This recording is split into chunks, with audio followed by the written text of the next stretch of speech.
উজানের ঢল আর বৃষ্টিতে বেড়েছে তিস্তা নদীর পানি। এতে লালমনিরহাটের চরাঞ্চল ও নিচু এলাকা তলিয়ে গেছে। পানি উন্নয়ন বোর্ড বলছে আগামী ৪৮ ঘন্টায় পানি বিপদ সীমার কাছাকাছি প্রবাহিত হতে পারে। আরো জানাতে সরাসরি যোগ দিচ্ছেন মাহফুজ বকুল, যাচ্ছে তার কাছে। মাহফুজ, জনদুর্ভোগ কেমন দেখছেন? শ্রেয়া, পাউবো কিন্তু গতকালকেই পূর্বাভাস দিয়েছিল যে পানি আসলে তিস্তা, ধরলা সহ উত্তর অঞ্চলে পানি কিন্তু বাড়তে পারে এবং গতকাল রাতে কিন্তু এই অঞ্চলে ঝিরিঝিরি বৃষ্টি হয়েছে।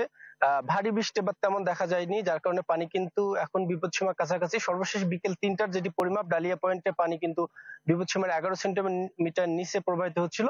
দুপুর ১২টা এবং সকাল ৯টায় কিন্তু ৫ সেন্টিমিটার এবং যথাক্রমে ৩ সেন্টিমিটার নিচে প্রবাহিত হচ্ছে। অর্থাৎ বিপদসীমা ছুঁই ছুঁই কিন্তু পানি প্রবাহিত হচ্ছে এবং এর ফলে আমি যে জায়গায় দাঁড়িয়ে রয়েছি এটি মহিপুর এলাকায়। এলাকায় কিন্তু আপনারা নিশ্চয়ই দেখছেন যে ঢালাইয়ের সেরা প্রিমিয়ার সিমেন্ট। পানিতে কিন্তু নদীর যে পেট সেটি কিন্তু টইটম্বর হয়েছে, চরগুলো সেগুলো কিন্তু পানিতে ভরে গেছে এবং পাশাপাশি এই পানি বাড়ার ফলে কিন্তু তিস্তার যে চরাঞ্চল, নিম্নাঞ্চল এবং তিস্তা তীরবর্তী যে নিম্ন এলাকাগুলো রয়েছে সেগুলোতে কিন্তু সকাল থেকে পানি প্রবেশ করেছে। যদিও বা ভারী মাত্রা যে বন্যা সেটি কিন্তু নয়, স্বল্প মাত্রা বন্যা বলছে পাউবো। এবং এই পানিতে কিন্তু একবারে নিচু এলাকাগুলোতে যে রাস্তাঘাট বেশ কিছু এলাকা ডুবে গেছে, যার কারণে এই এলাকার যে বাসিন্দা, বিশেষ করে চরাঞ্চল যারা ছাড়তে চান না, চর এলাকায় যাদের আসলে বসবাস, তাদের কিন্তু ভোগান্তি তৈরি হয়েছে।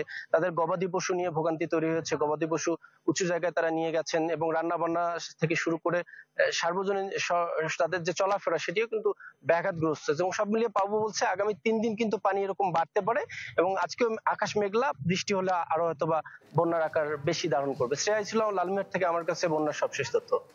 ধন্যবাদ মাহফুজ। লালমনিরহাট থেকে প্লাবিত অঞ্চলের খবর জানাচ্ছিলেন মাহফুজ বকুল।